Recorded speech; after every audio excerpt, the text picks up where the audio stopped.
Kamu mungkin pernah nonton video tentang Freeport, perusahaan tambang emas dan tembaga di Papua yang selama puluhan tahun dikuasai Amerika. Kamu mungkin pernah dengar tentang Vale, raksasa nikel asal Brazil yang menambang Sulawesi. Kamu mungkin tahu Antam, penghasil nikel, emas, dan bauksit terbesar Indonesia. Mungkin juga Bukit Asam, Timah, Inalum.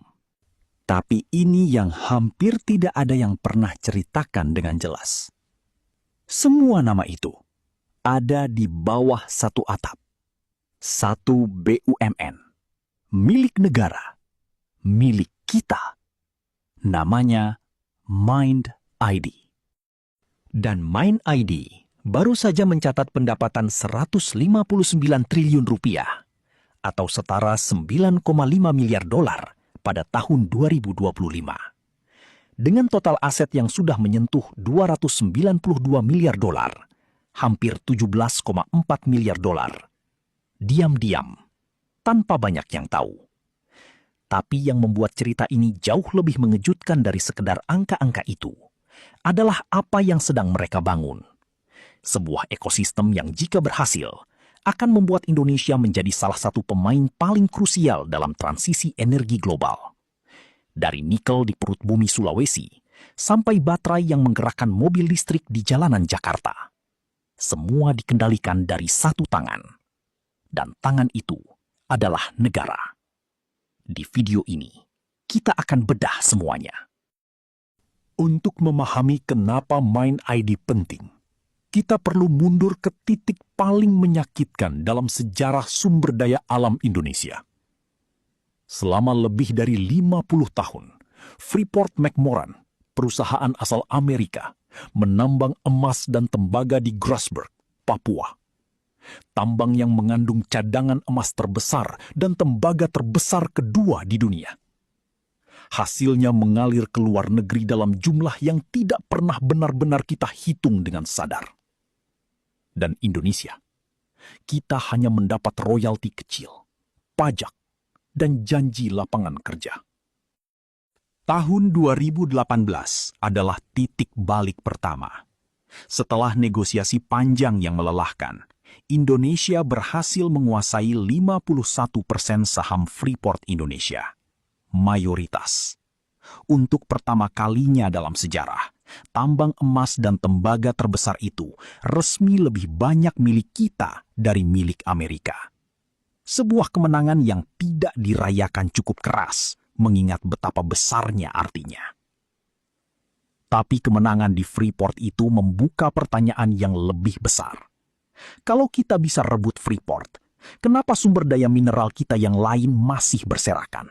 Tidak terkoordinasi, tidak terintegrasi, tidak punya strategi bersama. Disinilah Erick Thohir, Menteri BUMN, memainkan peran yang jarang diakui media. Visinya sederhana, tapi revolusioner. Satukan semua BUMN tambang strategis di bawah satu atap. Bukan sekedar holding di atas kertas, tapi holding yang punya mandat nyata untuk membangun rantai nilai mineral dari hulu sampai hilir. Dari lubang tambang sampai produk jadi. Mind ID, Mining Industry Indonesia, resmi terbentuk dengan 6 anggota besar. PT Antam Tbk dengan nikel, emas, dan bauksitnya. PT Bukit Asam Tbk dengan batu bara terbesar di BUMN. PT Freeport Indonesia dengan tembaga dan emas Papua. PT Inalum dengan smelter aluminium terbesar ASEAN. PT Timah Tbk dengan timah Bangka yang juga menyimpan REE.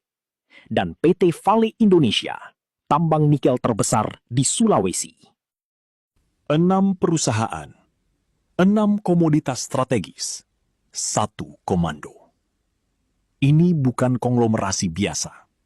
Ini adalah national champion yang dirancang untuk memastikan kekayaan mineral Indonesia tidak lagi mengalir keluar tanpa nilai tambah yang kita kendalikan sendiri. Sekarang mari kita bicara angka, karena inilah yang akan membuat kamu berhenti sejenak dan berpikir, Kenapa saya tidak tahu ini sebelumnya? Total aset Mind ID per akhir 2024 sudah menyentuh 292,1 triliun rupiah atau sekitar US dollar 17,4 miliar dolar. Tumbuh dengan CAGR 12,3% dalam 4 tahun terakhir. Bukan pertumbuhan kecil, bukan pertumbuhan biasa. Ini adalah pertumbuhan kelas dunia yang konsisten. Pada 2024, Mind ID membukukan laba bersih 40,2 triliun rupiah, naik 46% dari tahun sebelumnya. Angka itu melonjak ke level yang bahkan melampaui ekspektasi analis. Dan pendapatan 2024, 145 triliun rupiah, naik signifikan dari 108 triliun rupiah di 2023. Lalu di 2025, meski ada tekanan harga komoditas global, Mind ID tetap mencatat pendapatan 159 triliun rupiah, 4% di atas target. EBITDA 42 triliun rupiah, 3% melampaui target. Laba bersih 29 triliun rupiah, 13% di atas target yang sudah ditetapkan. Dan yang paling langsung berdampak ke negara, dividen Mind ID ke APBN pada 2024 mencapai 11,2 triliun rupiah. Uang yang masuk kas negara dari hasil mengelola mineral yang ada di bawah tanah Indonesia.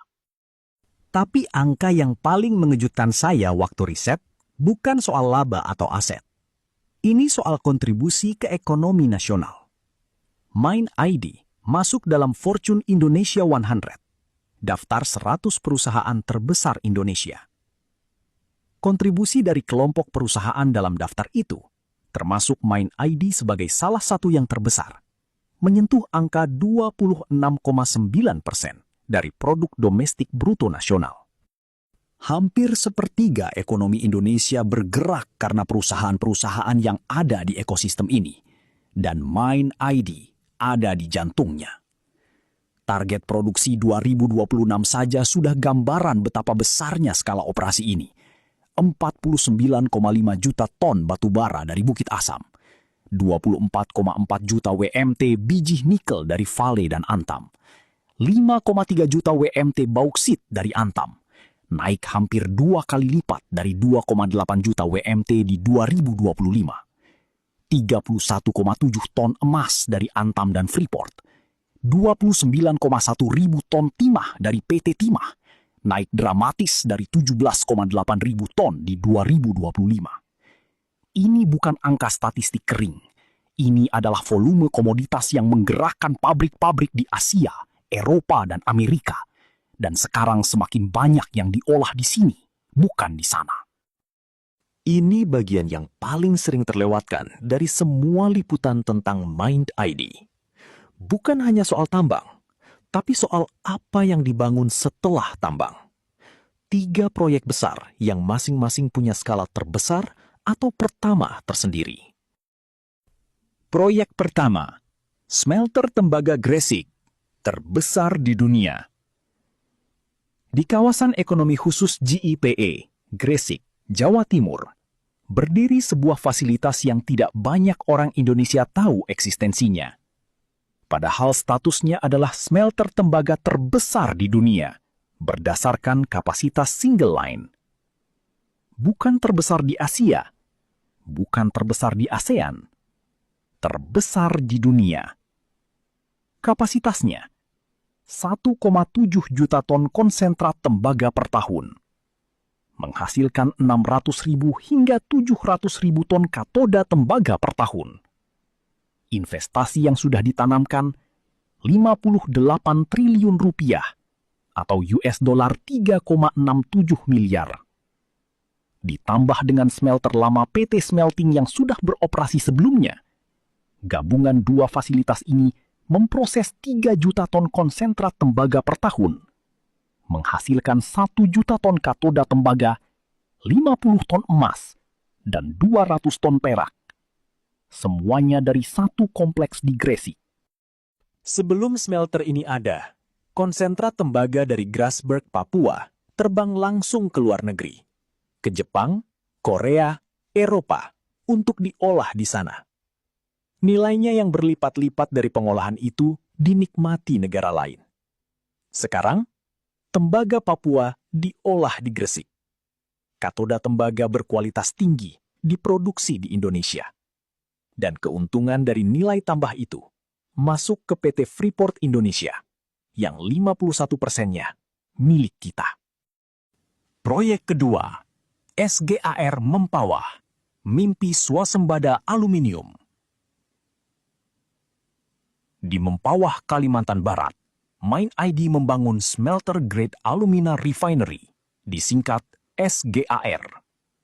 Ini adalah fasilitas pengolahan bauksit menjadi alumina, bahan baku utama untuk aluminium. Dengan investasi 900,7 juta dolar atau sekitar 15,1 triliun rupiah, SGAR fase 1 punya kapasitas 1 juta ton alumina per tahun. Dampak langsungnya, Indonesia tidak lagi perlu mengimpor alumina untuk pabrik aluminium Inalum. Dan penghematan devisa dari beroperasinya SGAR diproyeksikan mencapai 53 triliun rupiah per tahun. 53 triliun rupiah yang tadinya mengalir keluar, sekarang tetap di dalam negeri. Dan ini baru fase 1. SGAR fase 2 sedang dipersiapkan. Menambah 1 juta ton alumina per tahun lagi. Target Mind ID pada 2029. Produksi aluminium nasional 900.000 ton per tahun. Mendekati swasembada penuh untuk kebutuhan industri aluminium Indonesia. Proyek ketiga, Project Dragon Karawang, baterai buatan Indonesia. Ini yang paling futuristik, dan ini yang kalau berhasil akan mengubah Indonesia secara permanen. CATL, Contemporary Amprex Technology Limited, adalah produsen baterai EV terbesar di dunia. Perusahaan China yang menguasai lebih dari 37% pasar baterai EV global. Setiap 2 dari 5 mobil listrik di dunia menggunakan baterai buatan CATL. Dan CATL memilih Indonesia. Bukan Korea, bukan Jepang, bukan Eropa. Indonesia. Melalui joint venture dengan IBC, Indonesia Battery Corporation, dan PT Antam, terbentuklah PT Contemporary Battery Indonesia, CBL Indonesia. Pabrik baterainya dibangun di Karawang, Jawa Barat. Target beroperasi akhir 2026. Kapasitas awal 6,9 gigawatt hour yang akan dikembangkan menjadi 15 gigawatt hour. Jenis baterai yang diproduksi NMC dan LFP, 2 tipe paling dibutuhkan industri kendaraan listrik global. Total komitmen investasi CATL di Indonesia mencakup nikel, pengolahan, bahan baterai, produksi baterai, sampai daur ulang, mencapai 5,5 miliar euro atau sekitar 6 miliar US dollar atau 100 triliun lebih. Ini bukan investasi kecil. Ini adalah taruhan terbesar yang pernah CATL tempatkan di luar China. Dan kenapa mereka memilih Indonesia? Karena nikelnya ada di sini. Karena Mind ID lewat Vale dan Antam menguasai pasokan nikel yang dibutuhkan untuk baterai itu. Rantai nilainya terpendek di sini. Efisiensinya paling tinggi di sini. Tidak ada yang bisa memimpin Mind ID tanpa memahami 2 hal sekaligus. Sisi korporasi multinasional dan sisi kepentingan negara. Dan Marof Syamsuddin adalah salah satu orang paling langka di Indonesia yang punya keduanya. Latar belakangnya luar biasa panjang dan tidak biasa. Lulusan Akademi Angkatan Udara 1980. Pernah menjabat Komandan Skadron Paskas, Pasukan Khusus Udara.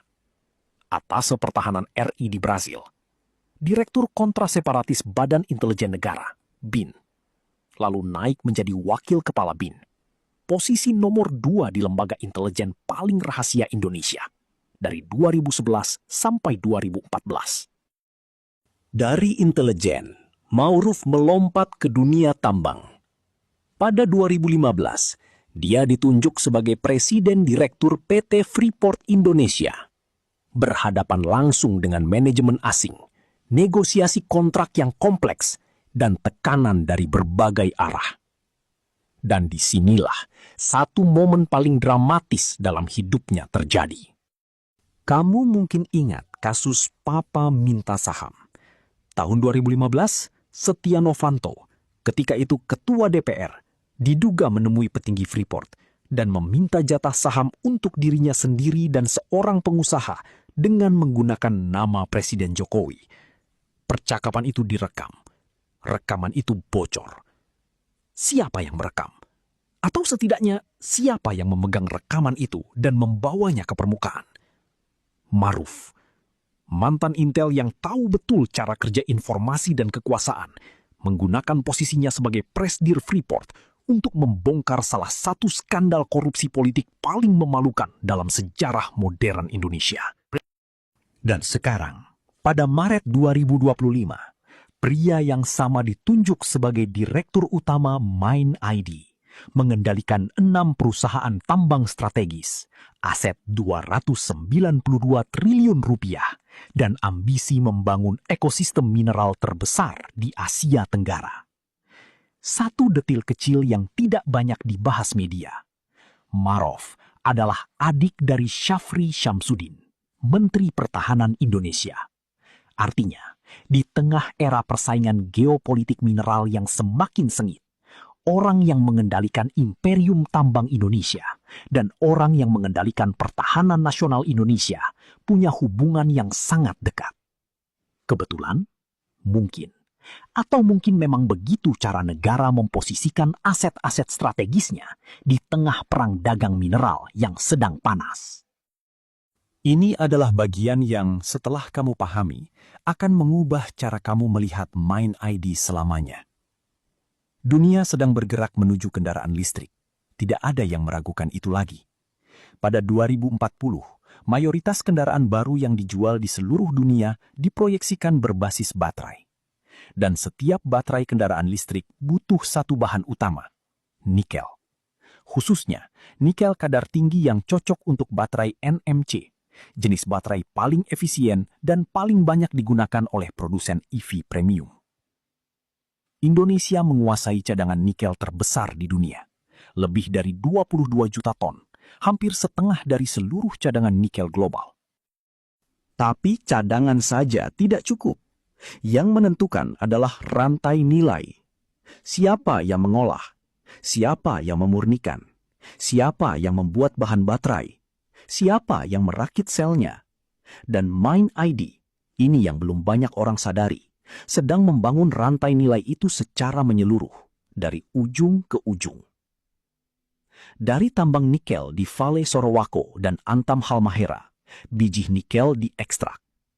Kemudian melalui fasilitas HPAL, High Pressure Acid Leaching di Halmahera Timur, yang sedang dibangun dengan target 55.000 ton MHP, Mixed Hydroxide Precipitate per tahun. Biji nikel dimurnikan menjadi material yang siap untuk bahan baterai. Dari MHP, melalui fasilitas Battery Material Factory, diproses menjadi nickel sulfate 16.000 ton per tahun, prekursor 30.000 ton per tahun, dan katode aktif material 30.000 ton per tahun, komponen-komponen yang menjadi jantung sel baterai. Dari KAM, masuk ke pabrik sel baterai CBL Indonesia di Karawang, joint venture CATL, IBC, dan Antam, dengan kapasitas 6,9 gigawatt-hour yang akan berkembang ke 15 gigawatt-hour. Dan baterai itu masuk ke kendaraan listrik yang beredar di jalanan Indonesia dan diekspor ke pasar global. Dari tanah Sulawesi, diolah di Indonesia, menjadi baterai Indonesia oleh ekosistem yang dibangun negara Indonesia. Tidak ada rantai ini yang bisa dipotong oleh pihak asing, karena setiap mata rantainya ada di dalam kendali Indonesia. Dan total nilai investasi untuk membangun seluruh ekosistem ini, US 5,9 miliar dolar atau 99 triliun rupiah hanya untuk proyek-proyek Vale saja. Belum termasuk HPAL Antam, Smelter Freeport, SGAR Mempawah, dan pabrik baterai Karawang. Ditambah Danantara yang meresmikan groundbreaking 6 proyek hilirisasi nasional dengan total investasi 110 triliun rupiah. Dan sebagian besar proyek itu ada dalam ekosistem MindID. Totalnya, ratusan triliun rupiah sedang digerakkan serentak. Dan semua mengarah ke satu tujuan. Indonesia tidak lagi sekedar mengirim bahan mentah keluar. Indonesia menjadi produsen produk bernilai tinggi yang dibutuhkan seluruh dunia. Sekarang lihat gambaran besarnya. Amerika Serikat sedang berebut mengamankan pasokan mineral kritis untuk industri pertahanan dan transisi energinya. Mereka punya Inflation Reduction Act yang menggelontorkan ratusan miliar dolar untuk rantai pasokan mineral domestik dan dari negara-negara sekutu. Tapi nikelnya tidak cukup di dalam Amerika. Eropa punya Critical Raw Materials Act, undang-undang darurat mineral kritis yang dipaksakan lahir karena ketakutan ketergantungan pada Cina dan Rusia. Cina sendiri sudah jauh lebih dulu bergerak, membangun pengaruh di tambang-tambang Afrika, Australia, dan Asia Tenggara selama 2 dekade. Dan di tengah semua perebutan itu, Indonesia duduk dengan tenang. Karena tanahnya menyimpan nikel terbanyak, bauksit terbanyak, timah terbanyak, dan tembaga dalam jumlah sangat besar. Bedanya dari sebelumnya adalah, kali ini Indonesia tidak hanya mau menjual bahan mentahnya, Indonesia mau menjual produknya. Dan MindID adalah kendaraan yang memastikan transformasi itu terjadi. CATL, raksasa baterai China, memilih berinvestasi 5,5 miliar euro atau sekitar US dollar 6 miliar di Indonesia. Bukan karena altruisme, tapi karena mereka tidak punya pilihan lain jika mau mengamankan pasokan nikel premium untuk lini produksi mereka. Indonesia punya nikelnya. Indonesia, lewat MindID, memegang kendali pengolahannya. Makanya dealnya mengharuskan CATL membangun pabrik baterai di Indonesia, bukan mengimpor nikel murah ke China. Ini adalah leverage yang tidak pernah kita punya sebelumnya. Dan leverage itu lahir karena Indonesia tidak lagi menjual nikel mentah begitu saja, tapi menjualnya dengan syarat. Investasi harus masuk ke sini. Teknologi harus ditransfer ke sini. Pabriknya harus berdiri di sini. Dalam 3 tahun ke depan, ketika smelter Freeport Gresik beroperasi penuh, SGAR Mempawah Phase 2 selesai, HPAL Halmahera mengalir, dan pabrik baterai Karawang berproduksi, posisi Indonesia dalam rantai pasokan mineral dan energi global akan berbeda secara fundamental dari posisi kita hari ini. Bukan lagi negara yang meminta-minta investasi dengan menawarkan tenaga kerja murah dan bahan baku murah, tapi negara yang bernegosiasi dari posisi kuat karena kita punya sesuatu yang semua orang butuhkan, dan kita sudah cukup pintar untuk tidak membiarkannya pergi begitu saja. Jadi inilah cerita lengkapnya. Jauh lebih besar dan lebih mengejutkan dari yang terlihat di permukaan. MindID bukan sekedar holding tambang. Ini adalah proyek kedaulatan mineral terbesar yang pernah dilakukan Indonesia sejak kemerdekaan. 6 perusahaan, 6 komoditas strategis, 1 visi. Dari negara yang mengekspor bahan mentah murah, menjadi negara yang mengendalikan rantai nilai mineral dari lubang tambang sampai produk jadi bernilai tinggi. Smelter tembaga terbesar di dunia ada di Gresik, dan itu milik kita. Fasilitas alumina yang hemat 53 triliun rupiah devisa per tahun ada di Mempawah, dan itu milik kita. Pabrik baterai kelas dunia sedang dibangun di Karawang bersama CATL, dan sahamnya ada di tangan IBC dan Antam yang merupakan bagian dari MindID. yang milik negara kita.